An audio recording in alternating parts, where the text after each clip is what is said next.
ang tungkol sa kanya? Lahat. Ay, wala ka namang kinalaman doon, seryo. Alam kong wala akong karapatan, pero Pero ano? hindi ko mapigilan ang sarili ko. Nagpunta ako para alamin ang totoo.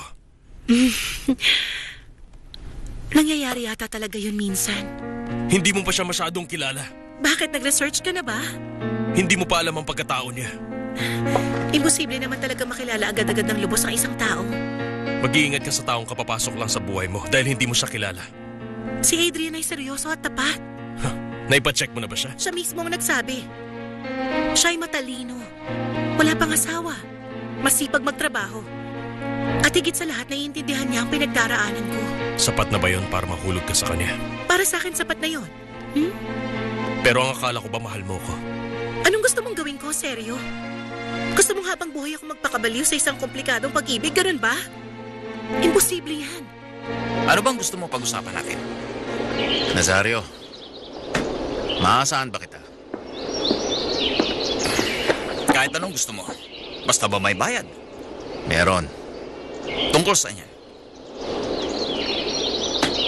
Alam mo ba yung tungkol doon sa engineer na madalas dumalaw kay Senyora Marimar?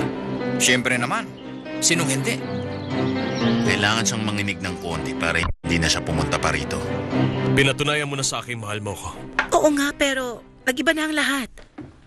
Ang mga bagay lang na hindi matibay ang nagbabago. Kung yan ang paniniwala mo, bahala ka, seryo. May kinalaman dito ang ating anak. Pinapaalala ko lang sa'yo na inayawan mo na ang aking anak. May karapatan pa rin ako bilang ama. Tandaan mo yon. O sige, ano bang problema?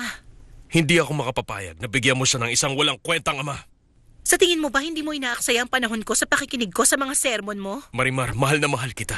Pues ako hindi na kita mahal. Hindi na. Sinasabi mo lang yan dahil galit ka. Seryo? Gusto ko na ngayong ayusin ang buhay ko.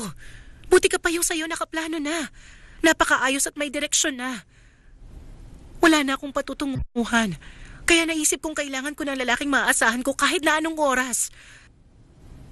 Isang taong nariyan para iyakan ko sa anumang oras ko kailangan, seryo. Narito ang balikat ko para sa'yo. Pero meron ka ng Inocencia del Castillo. Hindi, Marimar. Sa'yo lang ako. Marimar, nakahanda akong diborsyohin si Inocencia at magpapakasal na uli tayo. Maniwala ka, Marimar. May pangako ako sa sarili kong hindi siya iiwanan. Pero sisirain ko yun.